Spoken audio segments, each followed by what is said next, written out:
Good day, lords and ladies, and welcome back to WilderMyth. Me, Cornish-knight, as we continue playing the Omenroad. Now, where were we? Okay, we are here.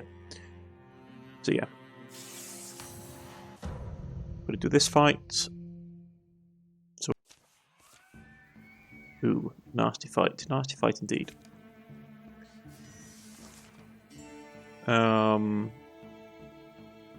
Quite a few enemies around us as well.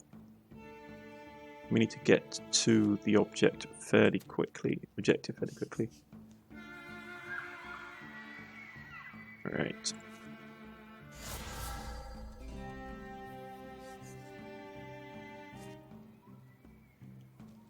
Yeah, let's get...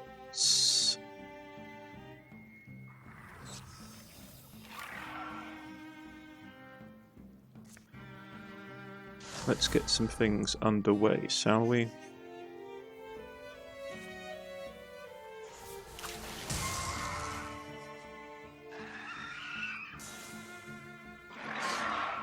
Right. The spirited is fine.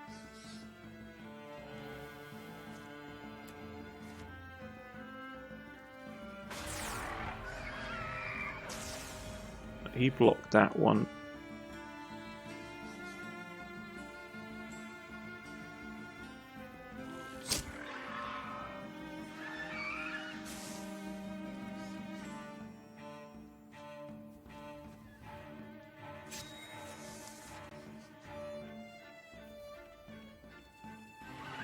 Yeah, we need to keep going because we need to get to the objective.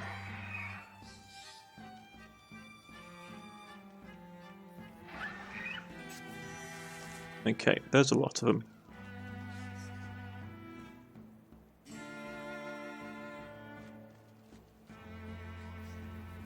Infuse. Let's do Bone Lance.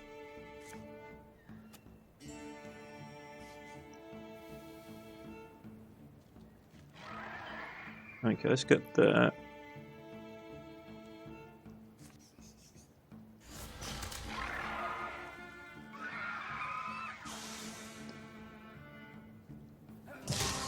Alright.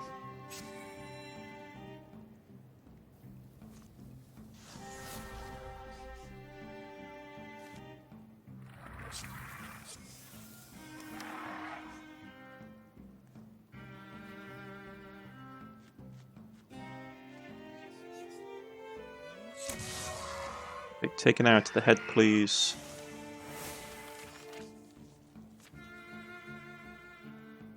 Okay.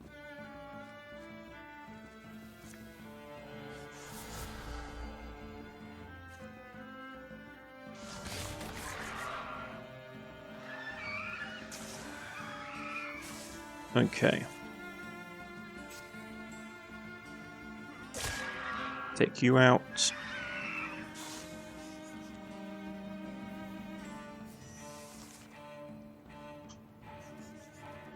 Rush you to the getting you a better new ability would be nice.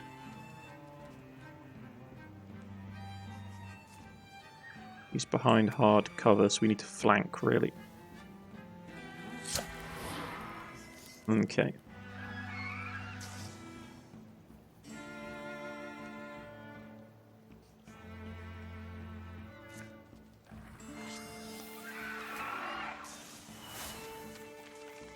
Little bit of experience carries over.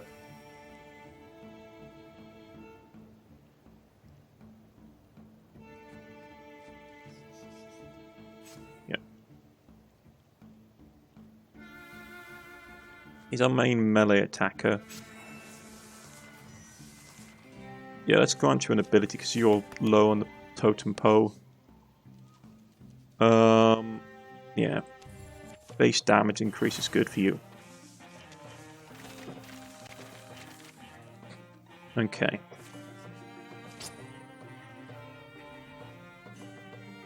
No, let's get a hide. Let's get the hide. Like, this is nice, but it's not really worth it with what we've basically been going with. Yeah, remove that. Yeah, these guys are becoming nightmarishly nasty.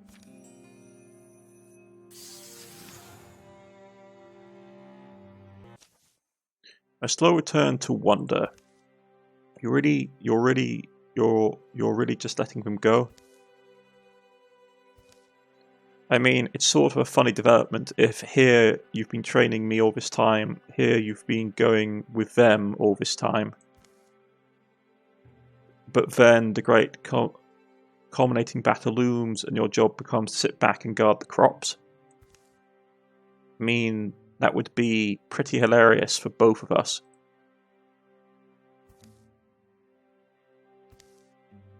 You know, I'm late in my 50s now, getting old, I guess.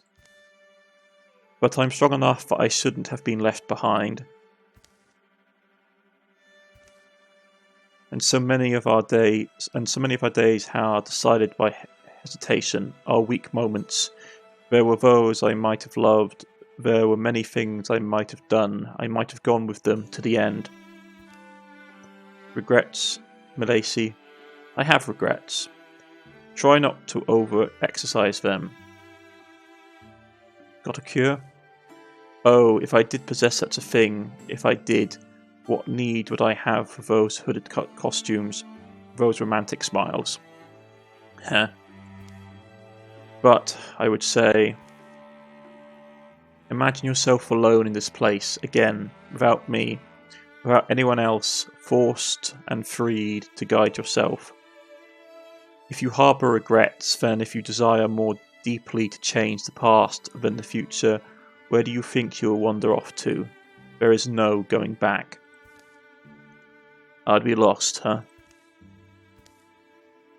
And that's, you mean it's kind of a lesson, it's kind of metaphor. I should treat my life as if I'm leading it, actually leading it, through a place like this. Sounds like you've got some experience with regret. Well, wisdom is the snow-blooming flower of life's winters. Gloom and glen funnel their feet down a wooden gorge to a quiet place, a rooted place. Wet and alive and pure, a clear brook descends the stones to coil in a pool. Alright, well, this is not so awful. If I am choosing, I think of no better setting. Let me tell you now the story of my death. The brook water is clean and sweet. For a time, Elifar holds silent, readying words. Then she opens her mouth again. Her voice is ceremonious low, warm and closer, and more artless than it has sounded to this point. I spoke before about my home. I hate remembering home. It was high on a range, built there by some bizarre predecessor of mine, someone who loved the sun but not their neighbours under it. A hard hike below us, over hills, there was the town, and we went there sometimes, but even before the fire, I was a lonely girl. When you say we, it's family? Is that not obvious? Myself, my mother, my father, I think they wanted another child, which it strikes as weird now, just that someone exists still remembering what those two simple people once hoped for. Anyway, yes, we were a family. They were at the market together that day, my mother and father. And I was in the woods not far off, mapping small worlds in the mud. The details are dim. I remember standing up from my squat because I smelled smoke. And I turned and I saw the fire, a wolfish thing when I think of it, chasing me, leaping limb and stone, its snarling heat at my heels. Elifar, I am all right, she mutters. The memories are broken into flame shapes, buildings burning, trees, my own clothes, there is screaming, my mother's collar is over her mouth. In my recollection, I just wake up under our dark oak beam roof. My mother is stiff and still. My father, a cool hand leaves my forehead. He has lived long enough to see me open my eyes. Soon his will shut. My legs are all gnawed by fire. I am weak. I am unable to bury them by myself, so the two of them sleep in their bed, untouched, for 3 years and forever. You mean you lived with the dead? Don't be angry with me. No, I can see why you hate it, that place. Well, or better to say, I think I hate many things about that place, yes, and the time I spent clinging to it. I would wake before dawn and not come back before dusk, just so I would not have to see them. Even so, that house gave me what I needed, shelter. And up on that ridge, I felt close to the stars. The stars I loved and admired. They had so many siblings. I wanted to live among them. And when they sent their own sister to me, I recognized her immediately.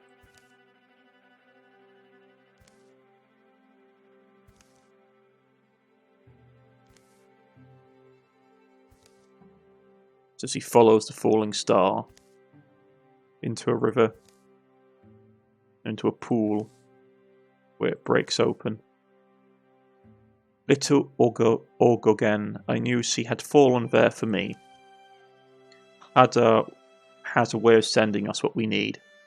Ada? Your god? It could be him. I still think it could be. This fallen star then became your companion. Yes, in any case, I had her then, little Orgogen, out of the darkness. We grew up, two gluttons for whist and wonder. We were never separated. We went on adventures together as true sisters ought, blundering from triumph to humiliation, learning lessons all the while. I think most children suspect that they will someday be exceptional. In my case, it only happened to be true. I had a gift, you see, the same way Melisi and Calum do. But mine was greater. Mine was indeed great. And by my 20th year, I was famous. My talents unmatched as far as anyone could see or say. Magic was natural as numbers to me. I thrived, I discovered, I taught all these beautiful mathematics, and was rewarded with glory and fine brocades. Hey. What's that dangling? Guru. No more almonds. So now he's becoming a problem bird. Oh, it is alright. I think when you recoiled at the hand of sunlight in the cave, it was those memories that made you hesitate, wasn't it? You were worried the feeling of the sun, the cool air, would hurt you. I believe I did say something to that effect, or do I misremember? I guess it's just connected for me, though. Elefar, I don't want to see you suffer. Telling this. Elefar, I don't want to see you suffer telling this story. Oh. Well, very well. I shall refrain from suffering. That would be my favour to you. I wished that I would be someone like you, Elefar. Even in my frivolous days, I hoped I might become someone like your cousin, or my cousin, or the sorceress. I invoke them not lightly. But I just always had this fantasy I would be something great, or even Captain Onya would show me her admiring eyes. I think they would admire you now, Calum. Me, I am much more than the simple and flattering fraction of I have so far shared. Anyway, we are coming to the piece of this tale I first teased, of the goddess and me, of Unravel and me. Unravel, you should understand, is a very old thing. She is older than all you call God. Older, the dragon has said, than the egg. Older than pre-speech, which means all those emergent concepts that could emergent concepts that could form before language was made. In the early long moments of existence, she was one fibre of purpose in the wiry tangle of all unmattering. When shapes were had, hers was one of the first. Like most ancient beings, she lived full of wonder, and like most of us, age uncounted, wonder led her to dream. Out of her dreaming came this place, the Neferfowen. I don't know why. It belongs to her in some sense, and in another sense did not. When a dragon, weary of the world and whiningly bored, dug down to the deep below, to Neferfowen, immediately then, Unravel was deposed. So the Twilight Dragon began to rule here, and has ever since. Wait. So she just stopped ruling and Gililferix started? That's all? Just like a schoolmaster going quietly into retirement? Abdicating? Maybe. Anyway, she's saying that's all we need to know of it. Well, really, that is all anyone knows besides them. Her abdication, yes. It's a funny picture. Gilferix plopped down from the ceiling onto her throne. Unravel danced merrily away into the wilderness. Any humour there is mostly in the colour of your verbs. But for my part, I trusted what I have witnessed in my years. I know you see a loveless sky, you find only fickle footing. You hold your palm up to an untraceable horizon, but the never flare, for all that might seem chaotic, is in balance, and so I think she is well satisfied with its state. Oh, if Unravel wished this world would roil, it would stagger our minds, oppressing our bodies. It would usurp our wills. It would seat her own desires in our chests. Instead, her world holds us. It holds the ones who wander, ones who have strayed, who have been or become alien to their own kind. Gilferix, even, is one of those. Elefar, you. I think you would never leave, would you? Why would she have that? Why would she have that power? Or away, if she was never going to use it? Or I guess, what does she get out of ceding control? Does she not want control? Well, I do think that Gililferix was meant to rule here, by her, or else by some other wild force, perhaps destiny. Meet my eyes, you will see no mischief, I mean this. A dragon calls every crown destiny. Let us say that nature is a better word then. By nature, dragons are the most profound wanters there are. The never flare, where desire governs every step, is almost perfectly suited for a dragonly master. Then also mention they are not just great wanters, they're prodigious liars, thieving, cheating, not solely to their enemies but to their friends and allies. Oh yes, she replies. So I would posit that the elemental law of oaths, which is written in the physics of this world, the dragon may dislike. The dragon may dislike it, but it's ultimately served us.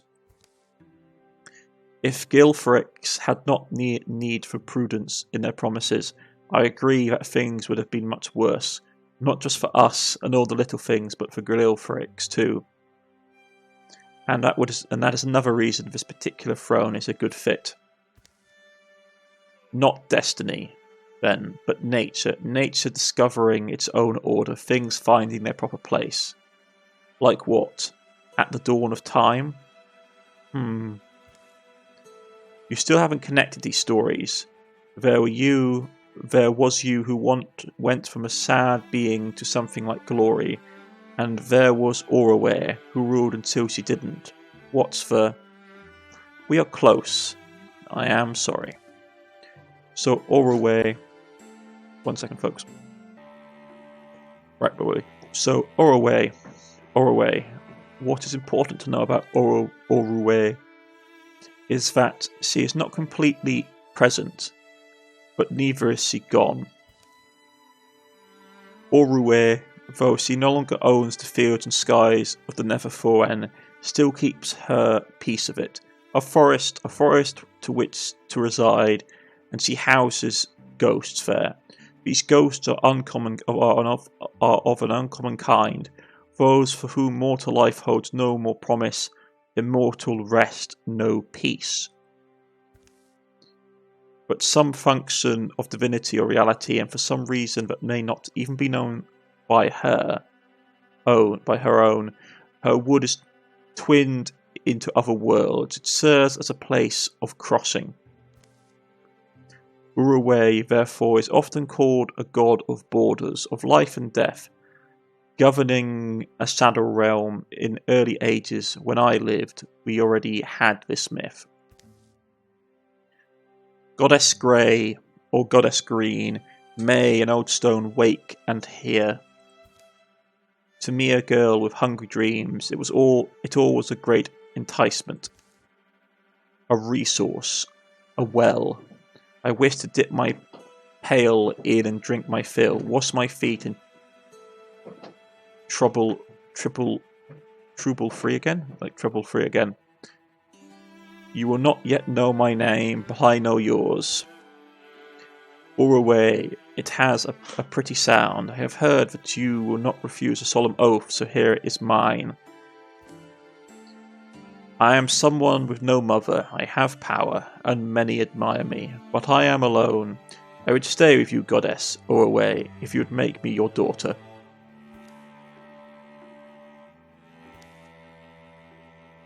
Be mother to me, take me to your realm, and I will stay here with you. That is my vow. I thought myself quite clever. You didn't intend to keep your oath, did you? In a sense, well, maybe create some verbal loophole. You intentionally to get out of it, you avoided stating the length of your stay. Ah, indeed, such was my thought. In a way, I think it's admirable. What's the word? Audacity. It was audacious. Impudent, you might even say, and ill-advised. I think words have significance and sonic character, but words are not language. More than the particular meaning or music of this world, language is about understanding. Her understanding of the promise I had communicated is what I would be bound to, not the words I chose. I did not know that at first. It's not fair, not very fair. I was speaking in bad faith, she mutters. I guess I do see that, but I think the goddess should read her fables and accept it when she's been outsmarted. Ah, my good Lord Dirk. Thank you. If only you had been there to take my side. Alas. But in truth, there was never any recourse. Not once the goddess named me. She named you Elifar? Urufel. Urufel? Well, it could be quick. Quite a lovely name too, right, Dirk? What? Oh, yeah. It is the kind of name you might give to your daughter. And with those sacred syllables, she fulfilled her obligation and sealed my oath. I was loosened then, entitled to roam in her woods. I remember the kinder, quieter part of me realizing and rue the depths of my daring. and yet I did not doubt I would duck any great consequences. Anyway, I will not linger long. I just need to speak with you. Somehow I knew him at a glance. Me? Why? Why me to you? Sage Yuen. Yuen? Yuen the First Sage. The Three Ethics was a book I read. It was part of my education. Yuen the First Sage, speaker with stars, sovereigner to the autumn's dragon. Grumpy old Yuen had secrets I desperately wanted. If that is all, then I suppose you may talk. See, I had claimed to be an orphan, but I did not really think of myself that way. Are you worried about being found, even here? What hounds you? Descendants. Oh, descendants, they bend my ear, they rack my wisdom. They want me to tell them what to do, my descendants. In visions they summon me, those poor children of generations I never dreamed would come. To them I am an ancestor, please. If you love your ancestors, give them peace, solve your own problems. I had been adopted by the knight. I have these calculations. What else can it mean when Knight's daughter is sent from the Black Heights to be your sister? I believed it, or I wanted to believe it, since I was small and lonely. Oh, but they don't completely close. My ambition was to realise that connection, manifest it true, to bend my life half or all into a star. You mean some form of interfusion at such distances with whatever a star might be? I did say that my talent was great, and Yuen had starlight in his hair. Elifar Orufel. You were also someone profound in your desire, weren't you? I was full of wonder then. That girl was full of wonder. She was full of wonder and courage and hope. Learning all she could, thinking brilliance would ward her from the worst that might come. You know, I sometimes feel as if life just amounts to great lengths of light, diffused across time and darkness, and the ghost of every being is a glowing river of moments. In this way, we would already be a light to sun and moons, the roving planets.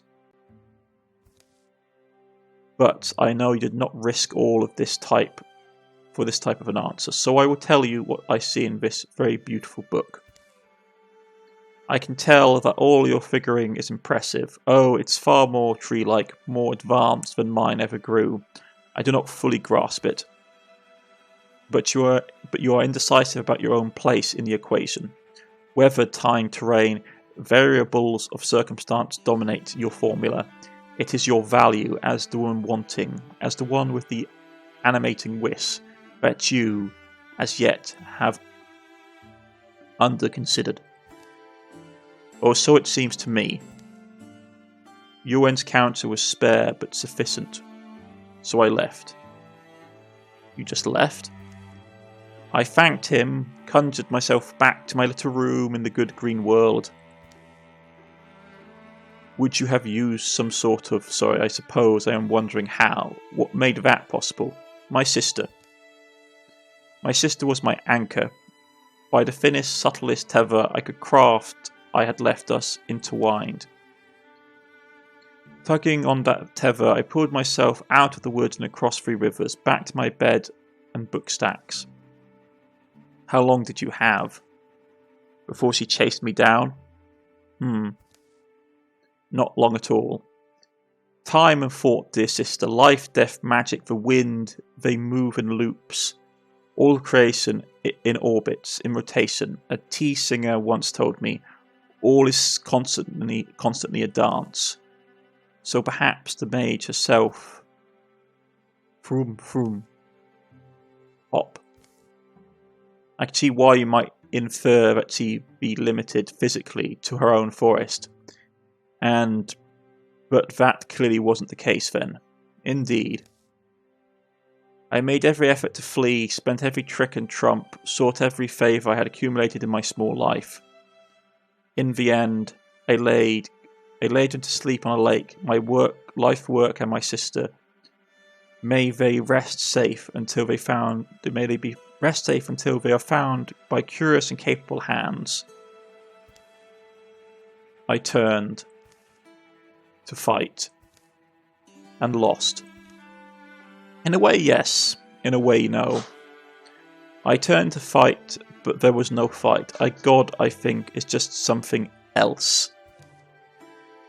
There was no struggle, no victory, no spilling of blood, no defeat. Just there was reality, a tide. I was one jewel of kelp, pulled to sea, painlessly you might say.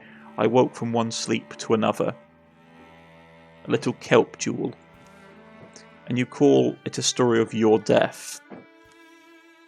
What else could I say? What else is it called? My hair was gone to jet. My skin is changed. I am ageless.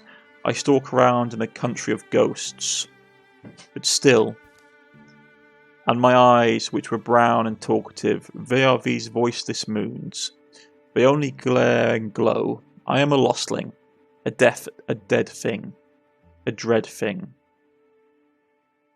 No. Dirk interjects. No, it's not. They're not voiceless. I mean, it sounds stupid when I say it. I mean, but like, I hear them. I feel like.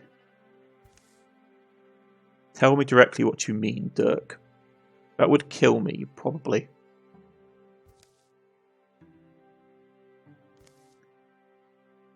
If you really died. What? I know it's different. If you really did die, then you are almost like us, Caleb and myself. Well, perhaps. Perhaps, yes, I suppose we are similar in a way. Like you two, I found myself conscious again, walking again, worried again, before I knew what I came to know, though it has been long since I worried. Now.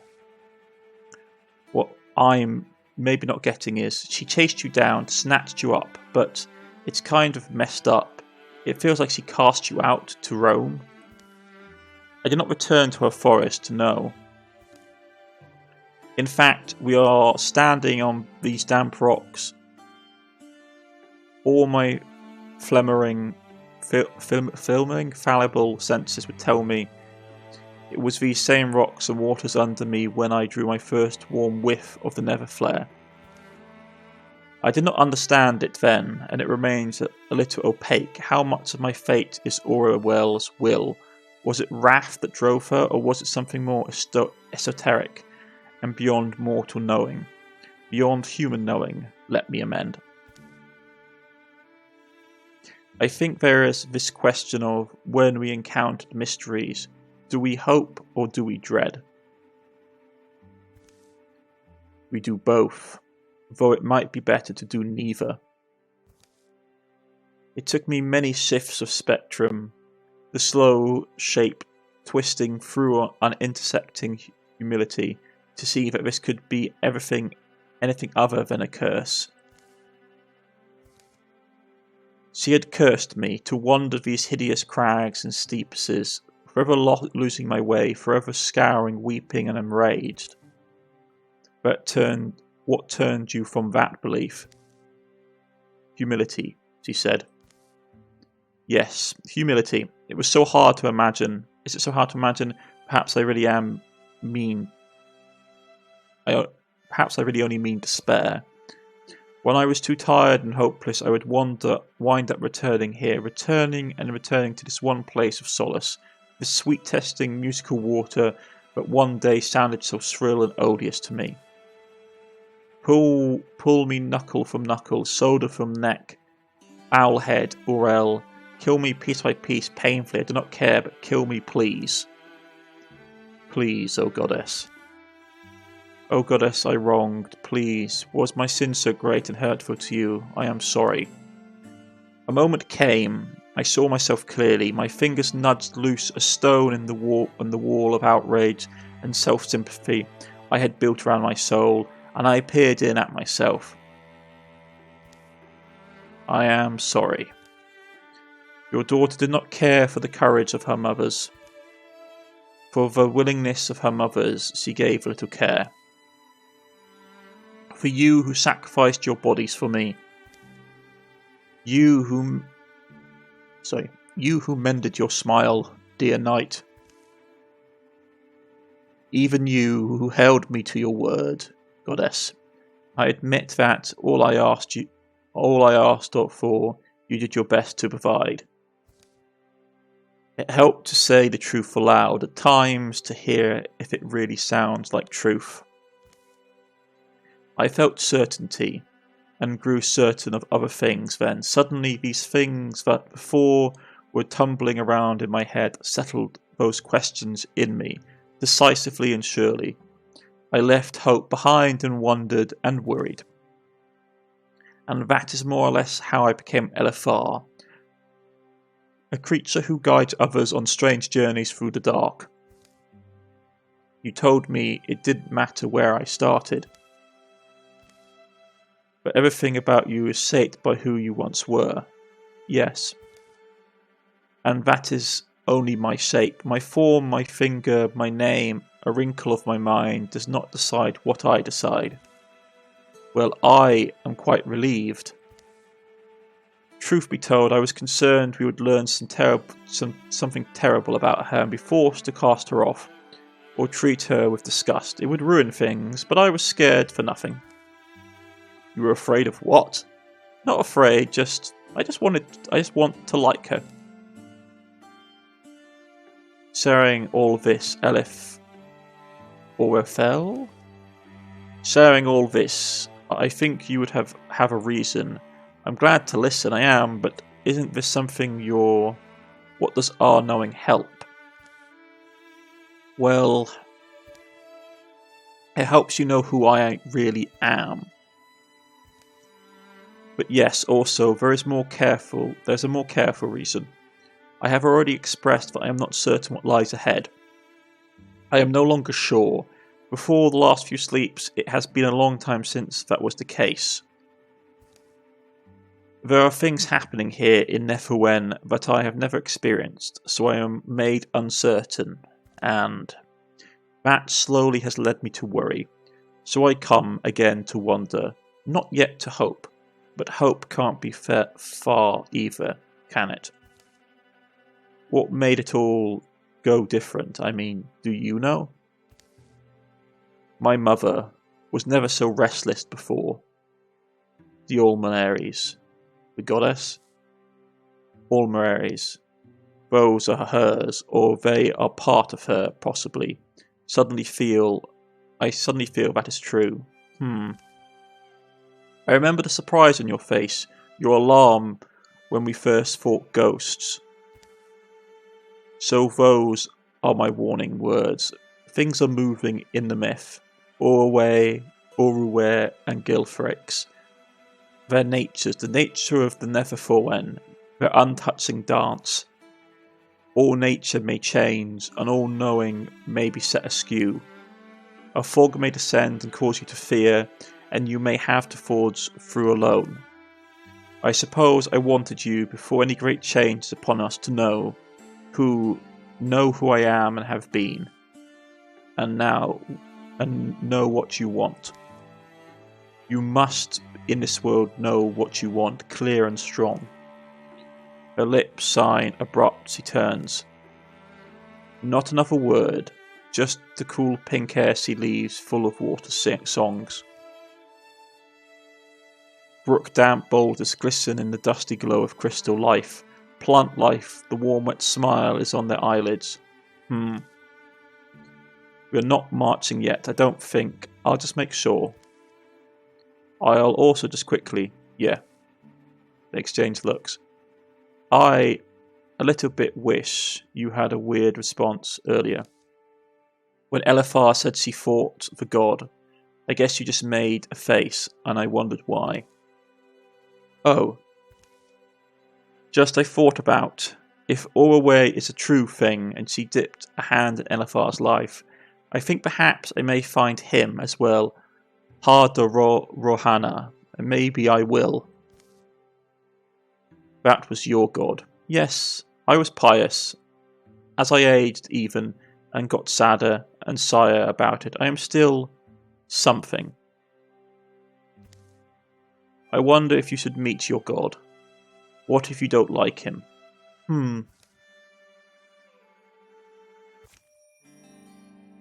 Okay.